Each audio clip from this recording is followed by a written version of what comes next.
ಓಂ ಪೂಷನ್ನೇಕರ್ಷೇ ಯಮಸೂರ್ಯ ಪ್ರಾಜಾಪತ್ಯ ವ್ಯೂಹರಶ್ಮೀನ್ ಸಮೂಹ ತೇಜೋ ಯತ್ತೇ ರೂಪಂ ಕಲ್ಯಾಣತಮಂ ತತ್ತೇ ಪಶ್ಯಾಮಿ. ಗಂಧದ್ವಾರಾಂ ದುರಾಧರ್ಷಾಂ ನಿತ್ಯಪುಷ್ಟಾಂ ಕರೀಷಿಣೀಂ ಈಶ್ವರೀಂ ಸರ್ವಭೂತಾನಾಂ ತಾಮಿಹೋಪಹ್ವಯೇ ಶ್ರಿಯಂ. ಶ್ರೀರ್ಮೇ ಭಜತು ಅಲಕ್ಷ್ಮೀರ್ಮೇ ನಶ್ಯತು ತದಸ್ಯ ಪ್ರಿಯಮಭಿಪಾತೋ ಅಸ್ಯಾಂ ನರೋ ಯತ್ರ ದೇವಯವೋ ಮದಂತಿ. ಉರುಕ್ರಮಸ್ಯ ಸಹಿ ಬಂಧುರಿತ್ಥಾ ವಿಷ್ಣೋಃ ಪದೇ ಪರಮೇ ಮಧ್ವೋತ್ಸಾಹ. ಶ್ರೀ ಗುರುಭ್ಯೋ ನಮಃ. ಮಹಾಭಾರತಸ್ಯ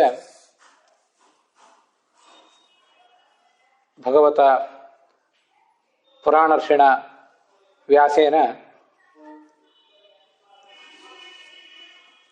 ಸಕಲ ಜೀವಾನಾಂ ಕಲ್ಯಾಣಾರ್ಥಂ ಸಂರಚಿತಸ್ಯ ಸ್ವರ್ಗಾರೋಹಣ ಪರ್ವಣಿ ಅಯಂ ಚತುರ್ದಶಃ 14ನೇಯ ಭಾಗಃ. ತತ್ರ ಮಹಾಭಾರತಂ ಸ್ವೀಯೈಃ ನಿರ್ಣಯೈಃ ವ್ಯಾಕುರ್ವತಃ ಮಹಾಭಾರತ ತಾತ್ಪರ್ಯ ನಿರ್ಣಯಸ್ಯ 32ನೇ ಅಧ್ಯಾಯ 32ನೇ ಅಧ್ಯಾಯದಲ್ಲಿ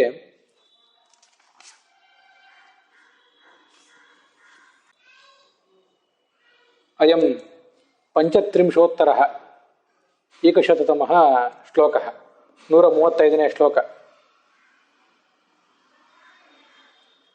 ಭೂಷನ್ನಯೋಧಿ ಬಭ್ರೂಷು ಮಂ ನಮ್ನತೆ ಬಳಿತ್ಥಾ ತದ್ವಪುಷೇಧಾಯಿತರ್ಷತಂ ತಾಂಸುತೆ ಕೀರ್ತಿಂ ಮಘವನ್ ಮಹಿತ್ವಾ ಇತ್ಯಾದಿ ಸೂಕ್ತಾನಿ ಚ ತತ್ಪ್ರಮಾಣಂ.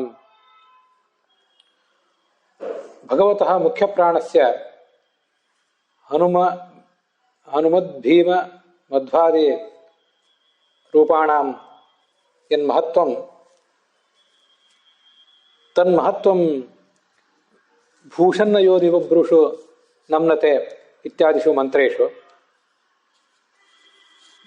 ಬಳಿತ್ಥಾ ಸೂಕ್ತೆ ತಾಂಸುತೆ ಕೀರ್ತಿಂ ಮಘವನ್ ಮಹಿತ್ವಾ ಇತ್ಯತ್ರ ಚ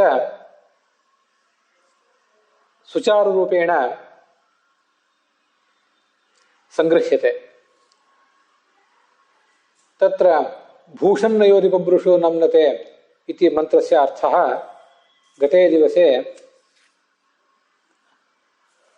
ಅಕಥ್ಯತ.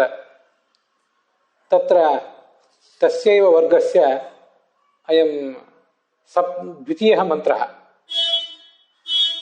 ಮೂಲೆ ಋಗ್ವೇದಸ್ಯ ಭಾಗೆ ಅಯಂ ಸಪ್ತಮಃ ಮಂತ್ರಃ.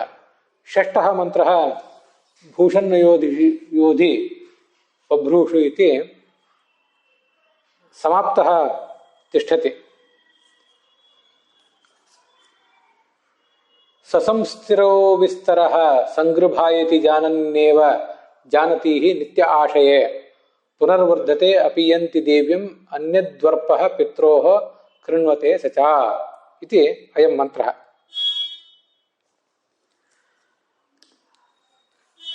ತಮಿಮಂ ಮಂತ್ರಂ ಯಯಾ ರೀತ್ಯಾ ವಿದ್ಯಾವಾಚಸ್ಪತಿಃ ಬನ್ನಂಜೆ ಗೋವಿಂದಾಚಾರ್ಯಃ ವ್ಯಾಖ್ಯತ ತಾಮೇವ ರೀತಿಂ ಅವಲಂಬ್ಯ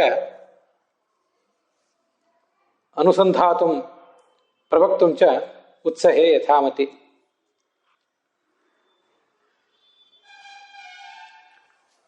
ಈ ಮುಖ್ಯ ಪ್ರಾಣ ಸಹ ಅವನು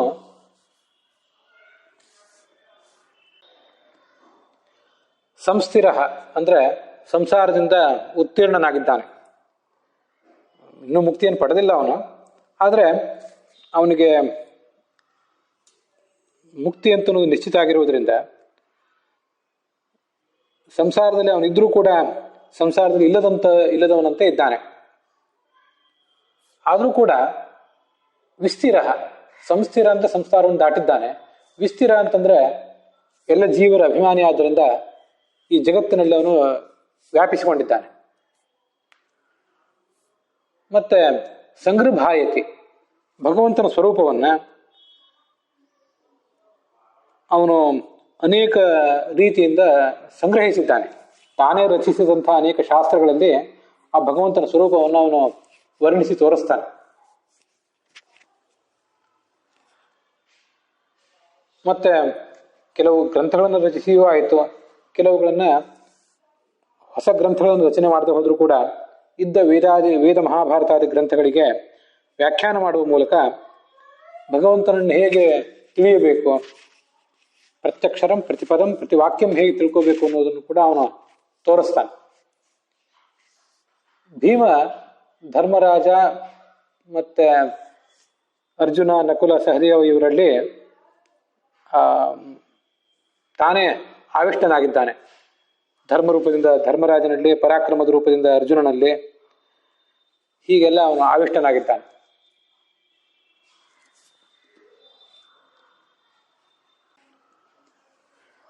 ತನ್ನ ಪತ್ನಿಯಾದಂತಹ ದ್ರೌಪದಿ ಏನಿದ್ದಾಳಲ್ಲ, ಆ ದ್ರೌಪದಿಯ ದೇಹದಲ್ಲಿ ಪಂಚದೇವಿಯರಿದ್ದಾರೆ. ಅದೆಲ್ಲ ಅವನಿಗೆ ಗೊತ್ತಿದ್ದೇ ಇದೆ. ಜಾನನ್ ಅವನು ತಿಳಿದೇ ಇದ್ದಾನೆ. ಮತ್ತೆ ಜಾನತೀಹಿ, ಆ ದೇವಿಯರಿಗೂ ಕೂಡ ತಾವು ಚತುರ್ಮುಖ ಬ್ರಹ್ಮನ ಶಾಪದಿಂದ ಇಲ್ಲಿಗೆ ಬಂದಿದ್ದೇವೆ ಅಂತನ್ನುವುದು ಗೊತ್ತಿದ್ದೇ ಇದೆ. ಹಾಗೆ ತಿಳಿದಿರುವಂತಹ ದೇವಿಯರನ್ನ ಆ ದೇಹದಲ್ಲಿ ಅವನು ಇರೆಗೊಟ್ಟಿದ್ದಾನೆ. ಕೆಲವು ಬಾರಿ ಆ ದೇವಿಯರಿಗೆ ತಾವೆಲ್ಲರೂ ಇಲ್ಲಿದ್ದೀವಿ, 5 ಜನ ಇದ್ದೀವಿ ಅಂತ ಗೊತ್ತಿಲ್ಲ ಅವರಿಗೆ. ಕೆಲವು ಬಾರಿ ಅದು ಮರ್ತು ಬಿಡ್ತಾರೆ ಅವರು. ಅಂತೂ ತಾವು ಒಬ್ಬರಿದ್ದೀವಿ ಅಂತ ಅನ್ನೋದಾದ್ರೂ ಅವ್ರವ್ರಿಗೆ ಗೊತ್ತಿದೆ. ಶ್ಯಾಮಲಿಗೆ ತಾನಿದ್ದೇನೆ ಅಂತ ಗೊತ್ತಿದೆ, ಶಚಿಗೆ ತಾನಿದ್ದೇನೆ ಅಂತ ಗೊತ್ತಿದೆ, ಉಷಾದೇವಿಗೆ ತಾನಿದ್ದೇನೆ ಅಂತ ಗೊತ್ತಿದೆ. ಹೀಗೆ ಅವರು ಜಾನತೀಹಿ, ತಿಳಿದವರು. ಆಶಯೇ, ಅವರ ಸಂತೋಷಕ್ಕೆ ಇವನು ಕಾರಣನಾಗಿದ್ದಾನೆ. ತನ್ನ ಪತ್ನಿಯಾದಂತಹ ಭಾರತೀ ದೇವಿಗೆ ಆತ ಪ್ರೇಮ ಮತ್ತು ಕಾಮಗಳ ಸಂಬಂಧದ ಮೂಲಕ ಸಂತೋಷವನ್ನು ಕೊಡ್ತಾನೆ. ಉಳಿದವರಿಗೆ ಜ್ಯೇಷ್ಠನಾದ ದೇವತೆ, ಪ್ರಾಣೋವೈ ಜ್ಯೇಷ್ಠಶ್ಚ ಶ್ರೇಷ್ಠಶ್ಚ ಅನ್ನೋ ಮೂಲಕ ಅವರಿಗೆ ಕೊಡಬೇಕಾದಂಥ ಎಲ್ಲ ಸಂತೋಷಕ್ಕೆ, ಅವರಿಗೆ ತಮ್ಮ ತಮ್ಮ ಪತಿಗಳಿಂದ ಸಿಗಬೇಕಾದ ಸಂತೋಷಕ್ಕೆ ಇವನೇ ಕಾರಣನಾಗಿದ್ದಾನೆ ಅಂತ ಅದರ ಅರ್ಥ.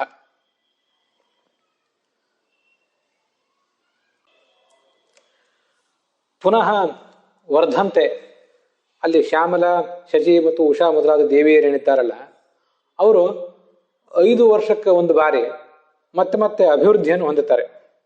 ನಮಗಿದು ಗೊತ್ತಿದೆ. ಮದುವೆ ಆದ ಮೊದಲು ಕೆಲವು ಕಾಲ ಪ್ರತಿಯೊಬ್ಬ ಪಾಂಡವನ ಜೊತೆಗೆ ಒಂದೊಂದು ದಿವಸ ಇರ್ತಿದ್ಲು ದ್ರೌಪದಿ. ಮುಂದೆ ನಾರದರ ಸೂಚನೆಗೆ ಅನುಸಾರವಾಗಿ ಒಬ್ಬೊಬ್ಬ ಪಾಂಡವನ ಜೊತೆಗೆ ಒಂದೊಂದು ವರ್ಷ ಇರ್ತಿದ್ಲು.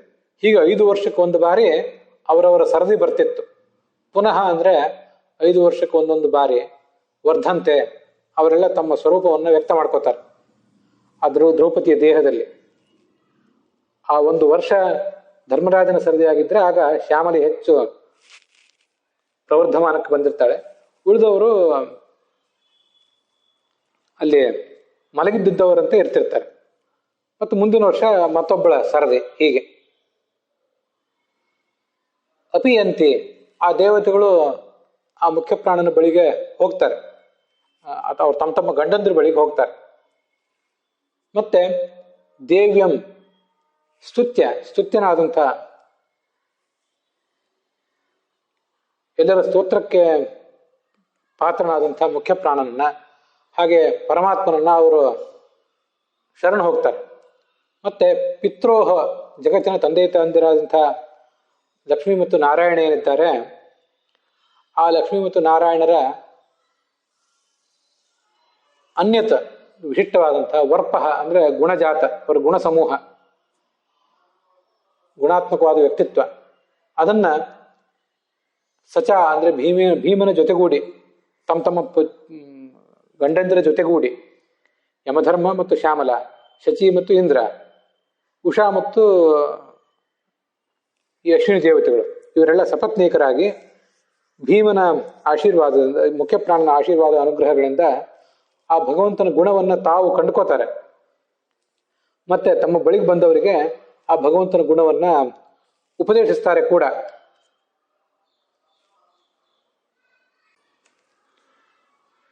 ಅದರ ಮುಂದಿನ ಮಂತ್ರ ತಮಗ್ರುವಃ ಕೇಶಿನೀಹಿ ಸಂಹಿರೇಭಿರೇ ಊರ್ಧ್ವಾ ತಸ್ಥುರ್ ಮಮ್ನುಷಿ ಪ್ರ ಆಯವೇ. ಪುನಃ ನಾನು ಪದಚ್ಛೇದ ರೂಪದಲ್ಲೇ ಓದ್ತಿದ್ದೇನೆ. ತಾಸಾಂ ಜರಾಂ ಪ್ರಮುಂಚದ್ ಏತಿ ನಾನಂದತ್ ಅಸುಂ ಪರಂ ಜನಯದ್ ಜೀವಂ ಅಸ್ತೃತಂ ಅಂತ ಮಂತ್ರ. ಅದು 8ನೇ ಮಂತ್ರ. ಈ ನಾವು ವಾಯುವಿನ ಮಹಿಮೆಯನ್ನು ಹೇಳ್ತಿರುವಂಥ ಹೇಳಲಿಕ್ಕೆ ಏನು ಸೂಕ್ತವನ್ನು ನೋಡ್ತಾ ಇದ್ದೀವಿ, ಅದರಲ್ಲಿ 3ನೇ ಮಂತ್ರ. ಮೂಲ ಋಗ್ವೇದದ ಅದೇನು ಭಾಗ ಇದೆ ಅದರಲ್ಲಿ ಇದು 2 ಮಂತ್ರ ನಾವು ನೋಡಿ ಆಗಿದೆ. ಈ 6 ಮತ್ತು 7 ನೋಡಿ ಆಗಿದೆ. 8ನೇ ಮಂತ್ರ ನೋಡ್ತಿದ್ದೇವೆ.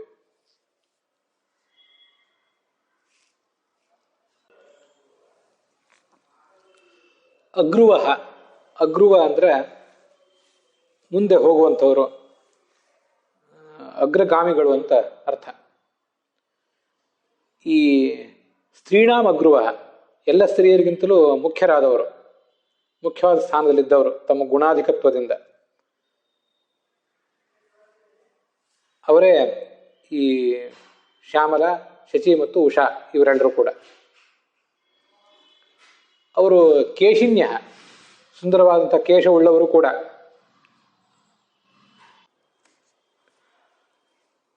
ಅವರು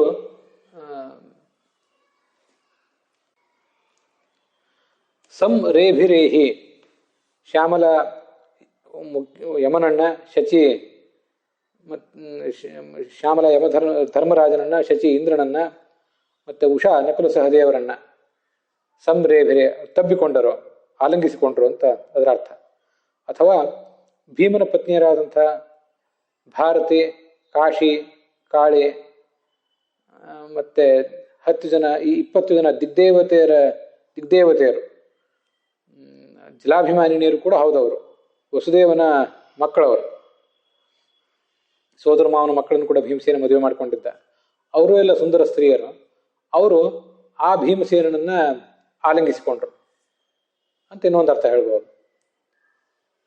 ಮತ್ತೆ ಈ ಪತ್ನಿಯರು, ಅವರವರ ಪತ್ನಿಯರು, ಪಾಂಡವರ ಪತ್ನಿಯರು ಅವರವರನ್ನ ತಮ್ಮ ತಮ್ಮ ಪತಿಗಳನ್ನು ಆಲಂಗಿಸ್ಕೊಂಡ್ರು. ಹಾಗೇನೆ ಭೀಮಸೇನ ಯುದ್ಧಕ್ಕೆ ಅಂತ ಹೊರಟಾಗ ಆ ಭೀಮಸೇನನ ಪರಾಕ್ರಮವನ್ನು ಅರಿತಿದ್ದಂಥ ದುರ್ಯೋಧನ, ದುಶ್ಯಾಸನಾದಿಗಳ ಪತ್ನಿಯರು ಆ ಭೀಮಸೇನನನ್ನ ತಡೆಯಬೇಕು ಅಂತ ಬಯಸಿದರು. ತಮ್ಮ ನಿವಾರಯಿತು ಊರ್ಧ್ವಮುಖಾಹ ಪ್ರತಸ್ಥು. ಮತ್ತೆ ಹಾಗವರು ಭೀಮಸೇನನ ಬಗ್ಗೆ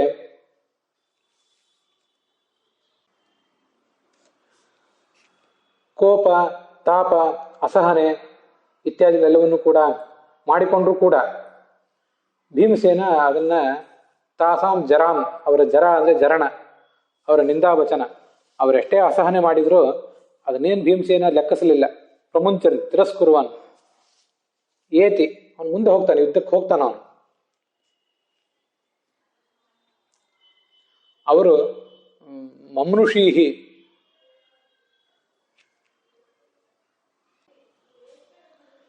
ದುರ್ಯೋಧನ ದುಶ್ಯಾಸನಾದಿಗಳ ಪತ್ನಿಯರು ಮಮ್ನುಷೀಹಿ ಅಂತ ವೇದ ವರ್ಣನೆ ಮಾಡಿದೆ. ಮೃತ್ಯುಮಿಚ್ಛಂತ್ಯ, ಅವರು ತಾವು ಕೂಡ ಸತ್ತು ಹೋಗಬೇಕು ಅಂತ ಬಯಸಿದ್ರು. ಭೀಮಸೇನನ ಕೈಯಲ್ಲಿ ತಮ್ಮ ಪತಿಗಳು ಮರಣ ಹೊಂದುತ್ತಾರೆ ಅಂತ ಅವರಿಗೆ ಮೊದಲೇ ಆತಂಕ ಇತ್ತು. ಆದ್ದರಿಂದ ಭೀಮಸೇನ ಯುದ್ಧಕ್ಕೆ ಹೋಗಿಬಿಟ್ರೆ ನಮ್ಮ ಗಂಡಂದರಿಗೆ ಉಳಿಗಾಲ ಇಲ್ಲ ಅಂತ ಅವ್ರಿಗೆ ಗೊತ್ತಿತ್ತು. ಆದ್ರಿಂದ ಅವರು ಭೀಮಸೇನಿಗೆ ಹಿಡಿಶಾಪ ಹಾಕ್ತಿದ್ರು. ಅಲ್ಲದೆ ಯುದ್ಧ ಆದ ಮೇಲೆ ತಮ್ಮ ಗಂಡಂದ್ರೆಲ್ಲ ಮರಣಿಸಿದ ಬಳಿಕ ಅವರು ತಾವು ಕೂಡ ತಮ್ಮ ಗಂಡಂದರು ಇಲ್ಲದ ಈ ಭೂಮಿ ಮೇಲೆ ಇರಬಾರದು, ನಾವು ಸತ್ತು ಹೋಗಬೇಕು ಅಂತ ಬಯಸ್ತಿದ್ರು. ಅಂಥ ಆ ದುರ್ಯೋಧನ ದುಶ್ಯಾಸನಾದಿ ಶತ್ರುಗಳ ಪತ್ನಿಯರು ಅವರೇನು ತನ್ನನ್ನು ಭೀಮಸೇನ ನಿಂದಿಸ್ತಾ ಇದ್ರು ಅದನ್ನೆಲ್ಲ ತಿರಸ್ಕಾರ ಮಾಡಿ ಅವನು ಏತಿ ಮುಂದೆ ಹೋಗ್ತಾನೆ. ನಾನದತ್ ಅಂದರೆ ಸಿಂಹನಾದ ಮಾಡ್ತಾ ಮುಂದೆ ಹೋಗ್ತಾನೆ. ಮತ್ತೆ ಪರಂ, ಆ ಶತ್ರು ಸೈನಿಕರಲ್ಲಿ, ಶತ್ರು ರಾಜರಲ್ಲಿ ಇದ್ದಂಥ ಹಸು ಅಂದರೆ ಪ್ರಾಣಶಕ್ತಿ, ಅದನ್ನ ಅಸ್ತೃತಂ ಅವಿಸ್ತೃತಂ ಅದೀರ್ಘಂ ಅಲ್ಪಕಾಲೀನಂ ಕುರುವನ್, ತನ್ನ ಕಣ್ಣೋಟದಿಂದಲೇ, ತನ್ನ ಸಿಂಹನಾದದಿಂದಲೇ ಅವರ ಪ್ರಾಣಶಕ್ತಿಯನ್ನೆಲ್ಲ ಹೀರಿ ಅವರು ದೀರ್ಘಕಾಲ ಬದುಕದಂತೆ ಅವನು ಮಾಡಿಬಿಟ್ಟಿದ್ದಾನೆ ಅಂತ ಈ ಮಂತ್ರಕರ್ತ. ಅದರ ನಂತರ ಬರುವಂಥದ್ದು ಅಧೀವಾಸಂ ಪರಿಮಾತೋಹೋ ರಿಹನ್ ಅಹಂ ತು ವಿಗ್ರೇಭಿ ಸತ್ವಭಿ ಯಾತಿ ವಿಜ್ರಯ ವಯಃ ದಧನ್ ಪತ್ವತೆ ರೇರಿಹತ್ ಸದಾ ಅನುಷ್ಯೇನಿ ಸಚತೆ ವರ್ತನಿ ಅಹ ಅಂತ ಮಂತ್ರ.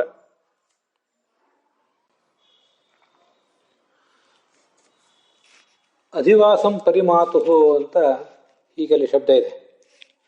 ಮಾತೃ ಅಂದರೆ ವೇದ ವಿದ್ಯೆಯ ಅಭಿಮಾನಿನಿಯಾದಂಥ ಲಕ್ಷ್ಮೀದೇವಿ, ಅವಳ ಅಧಿವಾಸ ಅಂದರೆ ಶ್ರೀನಿವಾಸನಾದಂಥ ಭಗವಂತ ಏನಿದ್ದಾನೆ ಅವನನ್ನ ರಿಹನ್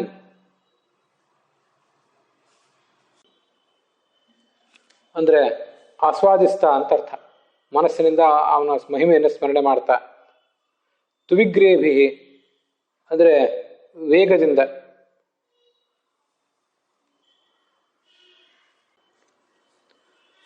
ತುವಿಗ್ರೇಭಿ ಅನ್ನುವ ಈ ಶಬ್ದಕ್ಕೆ ವೇಗದಿಂದ ಶತ್ರುಗಳ ಮೇಲೆ ಏರಿ ಹೋಗ್ತಾ ಇರುವಂತಹ.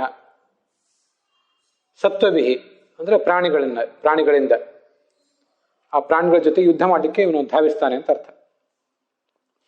ಭೀಮಸೇನ ಸಾಮಾನ್ಯರಾದಂಥ ಯಾರು ಭಟರು ಸೈನಿಕರು ಅಂಥವ್ರ ಜೊತೆ ಯುದ್ಧ ಮಾಡ್ತಿರ್ಲಿಲ್ಲ. ಮಹಾಪರಾಕ್ರಮಿಗಳು ಮಹಾಬಲಿಷ್ಠರಾದವ್ರ ಜೊತೆನೇ ಅವನು ಯುದ್ಧ ಮಾಡ್ತಿದ್ದ. ಅಲ್ಲಿ ಸತ್ವ ಅಂದರೆ ಪ್ರಾಣಿಗಳು ಅಂದರೆ ಆನೆ ಮೊದಲಾದ ಪ್ರಾಣಿಗಳು. ಅವುಗಳ ಜೊತೆಗೆ ಯುದ್ಧ ಮಾಡಲಿಕ್ಕೆ ಯೋದ್ಧಂ ವಿಯತಿ ಅವನು ಧಾವಿಸ್ತಾ ಇದ್ದ. ವಿಯಾತಿ ಹೋಗ್ತಾ ಇದ್ದ. ಆ ಆನೆಗಳೆಂಥವು ಅಂದರೆ ತುವಿಗ್ರೇವಿಹಿ. ತುವಿ ಅಂದರೆ ವೇಗ.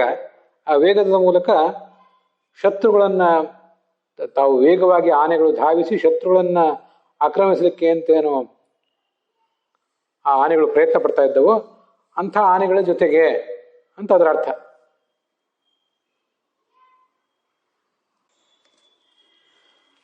ಆ ಭೀಮಸೇನ ಜಯ ಅಂದರೆ ಇವು ಶತ್ರುಗಳನ್ನು ಸೋಲಿಸುವಂಥವನು. ಜ್ರಿ ಅಭಿಭವೆ ಅಂತ ಧಾತುವನ್ನು ಹೇಳ್ತಾರೆ. ಮತ್ತೆ ಇವನೇ ಪದ್ವತೆ,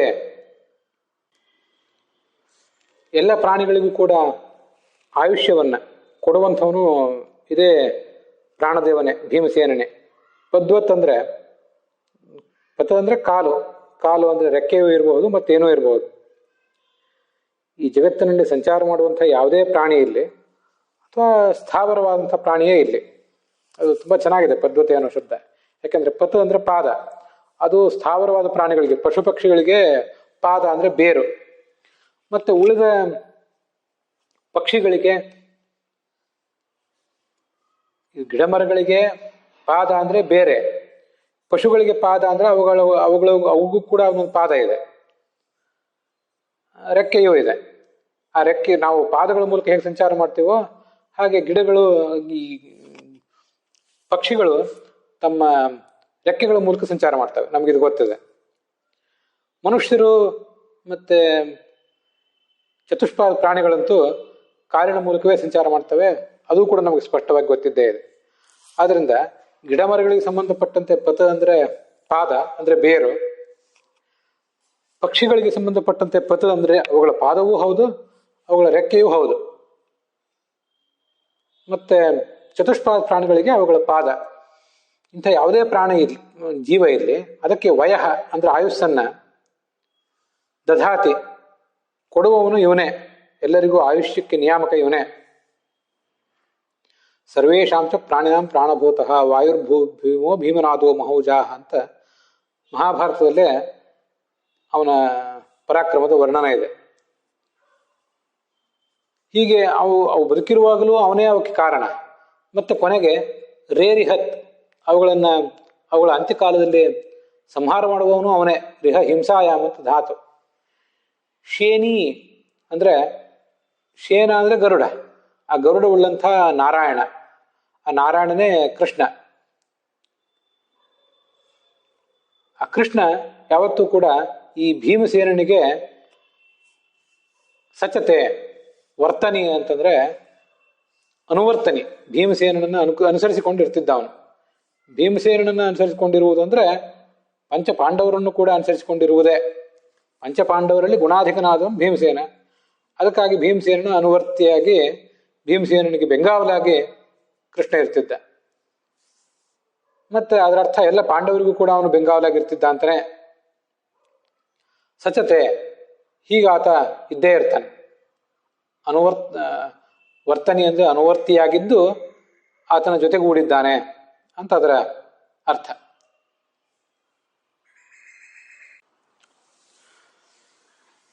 ಶ್ಲೋಕದಲ್ಲಿ 2 ಕಡೆ ಅಹ ಅಂತಿದೆ. ಅಹ ಅಂದರೆ ಅದು ಆಶ್ಚರ್ಯವನ್ನ ತೋರಿಸುವಂಥದ್ದು ಮಾತು. ಭೀಮಸೇನ ಆನೆ ಮೊದಲಾದ ಬಲಿಷ್ಠ ಪ್ರಾಣಿಗಳ ಜೊತೆ ಹೇಗೆ ಯುದ್ಧದಲ್ಲಿ ಭಾಗವಹಿಸ್ತಿದ್ದ ಅಂತನ್ನುವುದೊಂದು ಆಶ್ಚರ್ಯ. ಕೃಷ್ಣನ ಅನುಗ್ರಹ ಈ ಭೀಮಸೇನಿಗೆ ಯಾವತ್ತೂ ಇದೆಯಲ್ಲ ಅಂತನ್ನುವುದು ಮತ್ತೊಂದು ಅದ್ಭುತವಾದ ಕೌತುಕ. ಅವೆರಡನ್ನು ತೋರಿಸಲಿಕ್ಕಾಗಿ ಅಹ ಅಹ ಅಂತ 2 ಕಡೆ ಈ ಮಂತ್ರದಲ್ಲಿ ಹೇಳಿದ್ದಾರೆ. ಅಧಿವಾಸಂ ಪರಿಮಾತೂರಿಹನ್ನಹ ಅಂತ ಅಲ್ಲಿ ಒಂದು ಕಡೆ ಇದೆ. ಇನ್ನೊಂದು ಕಡೆ ಕೊನೆಗೆ ವರ್ತನೀರಹ ಎಂಬಲ್ಲಿ ಇನ್ನೊಂದು ಕಡೆ ಇದೆ. ಇದು ಆಶ್ಚರ್ಯವನ್ನ ತೋರಿಸ್ತದೆ. ಹೀಗೆ 6, 7, 8, 9 ಇಷ್ಟು ಮಂತ್ರಗಳಾದ ನಂತರ 10ನೇ ಮಂತ್ರ ಆ ಒಂದು ಭಾಗದ್ದು. ಅದು ಅಸ್ಮಾಕಮಗ್ರೆ ಮಘವನ್ ಸುದೀದಿಹ್ಯಥ ಯಥ ಶ್ವಸೀವಾನ್ ಋಷಭೋದಮೂನಾಹ ಅವಾಸ್ಯ ಶಿಶುಮತಿ ರದೀದೇರ್ವಮ ವರ್ಮ ಇವ ಯುತ್ಸು ಪರಿಜರ್ಭುರಾಣ ಅಂತ ಮಂತ್ರ. ವೇದ ಮಂತ್ರಗಳನ್ನು ಸ್ಪಷ್ಟವಾಗಿ ಓದಿಯೇ ನಮ್ಗೆ ಅಭ್ಯಾಸ ಇಲ್ಲ. ಒಂದಿಷ್ಟು ವ್ಯಾಖ್ಯಾನಗಳನ್ನು ಅವಲಂಬಿಸಿ ಮತ್ತು ಒಂದಿಷ್ಟು ಸ್ವಬುದ್ಧಿಯಿಂದ ಅದಕ್ಕೇನಾದ್ರು ಒಂದು ಅರ್ಥ ಹೇಳಿಕ್ಕೆ ಗೊತ್ತಿದೆ. ಆದರೆ ಮೂಲ ವೇದ ವಾಕ್ಯಗಳನ್ನು ತಪ್ಪಿಲ್ಲದಂತೆ ಸ್ವರ ಸಮೇತವಾಗಿ ಓದಲಿಕ್ಕೆ ಬರ್ತಾ ಇಲ್ಲ. ಕೇಳುವರು ಅದನ್ನು ಮನ್ನಿಸಬೇಕು ಅಂತ ಒಂದು ಪ್ರಾರ್ಥನೆ. ಯಾರಾದರೂ ವೇದಜ್ಞರಾದವರು, ವೇದಮೂರ್ತಿಗಳಾದವರು ಇದನ್ನು ಕೇಳಿದರೆ ದುಃಖಪಟ್ಟಾರ. ಆದರೂ ವೇದವನ್ನು ಪಾರಾಯಣ ಮಾಡಿ ಹೆಚ್ಚು ರೂಢಿ ಇಲ್ಲ. ಅದರಿಂದ ಅಂಥವರು ಕೂಡ ಇದನ್ನು ಕ್ಷಮಿಸಬೇಕು ಅಂತ ಪ್ರಾರ್ಥನೆ.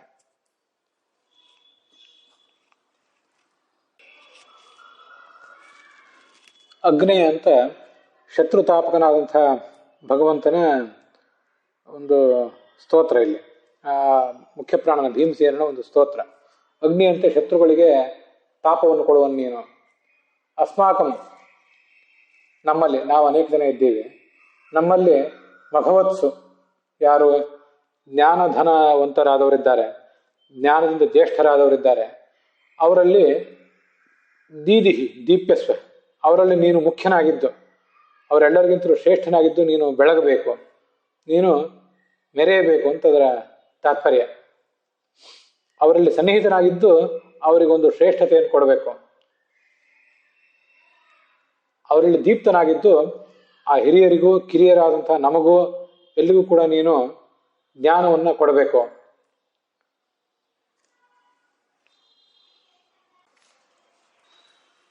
ಮುಂದೆ ಅಭಿಮನ್ಯುವಿನ ಬಗ್ಗೆ ಹೇಳ್ತಾ ಇದ್ದಾರೆ.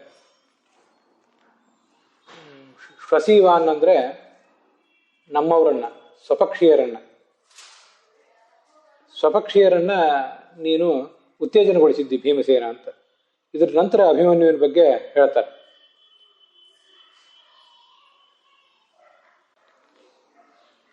ಅವನು ವೃಷಭ ಮಹಾಪರಾಕ್ರಮಿ ಮತ್ತು ದಮೂನಾಹ ಶತ್ರುಗಳನ್ನ ದಮನಿಸುವಂಥವನು, ಶಿಶು ಬಾಲ, ಇನ್ನು ಸಣ್ಣ ವಯಸ್ಸಿನವನು ಆ ಅಭಿಮನ್ಯು. ಅಷ್ಟಾಗಿದ್ರು ಕೂಡ ಶಿಶು ಅಂದ್ರೆ ಶೋ ಅಂತಕರ್ಮಣಿ, ಶತಿ, ಶತ್ರುಗಳನ್ನ ನಾಶ ಮಾಡುವವನು, ಶತ್ರುಗಳ ಅಂತಕ್ಕೆ ಕಾರಣ ಆದವನು, ಶತ್ರುಗಳ ಅಂತವನ್ನ ಹಾಡಿದವನು. ಅದಕ್ಕಾಗಿ ಆತ ಶಿಶು.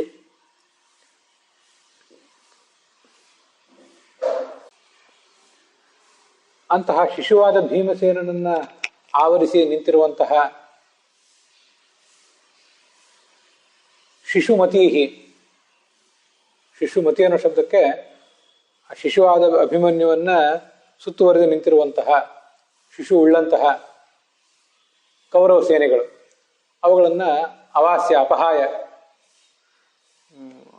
ಭಗವಂತನ ಸಂಕಲ್ಪಕ್ಕೆ ಅನುಸಾರವಾಗಿ ಆ ಅಭಿಮನ್ಯು ಅಲ್ಲಿ ಒಳಗೆ ಹೋಗ್ತಾ ಇದ್ರು ಕೂಡ ಆತನ ಜೊತೆಗೆ ಈ ಭೀಮಸೇನ ಹೋಗಲಿಲ್ಲ. ಆತನನ್ನು ಒಳಗೆ ಹೋಗಿ ಕೊಟ್ಟ, ತಾನು ಹೊರಗೇನೆ ನಿಂತಿದ್ದ. ಅಧೀದೇಹೆ, ನೀನು ದೀಪ್ತನಾಗಿದ್ದೆ. ಪದ್ಮವ್ಯೂಹ ಹೊರಗಡೆನೆ ನೀನು ನಿಂತ್ಕೊಂಡಿದ್ದೆ.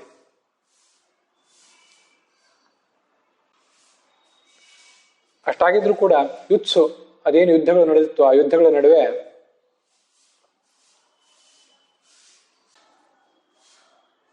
ವರ್ಮ ಇವ ತನ್ನವರಾದಂತಹ ಸಹೋದರರಿಗೆ, ಧರ್ಮರಾಜ, ಇಂದ್ರ ಮತ್ತು ನಕುಲ ಸಹದೇವರಿಗೆ ಅವನು ವರ್ಮ ಇವ ಕವಚದಂತೆ ಇದ್ದಿ. ಅಭಿಮನ್ಯು ಹೋದ ಭಗವಂತನ ಸಂಕಲ್ಪದಂತೆ, ಆದರೆ ಕೃಷ್ಣನ ಸಂಕಲ್ಪದಂತೆ ನಿನ್ನವರನ್ನು ನೀನು ಯಾವತ್ತೂ ನಾಶ ಆಗ್ಲಿಕ್ಕೆ ಬಿಡಲಿಲ್ಲ.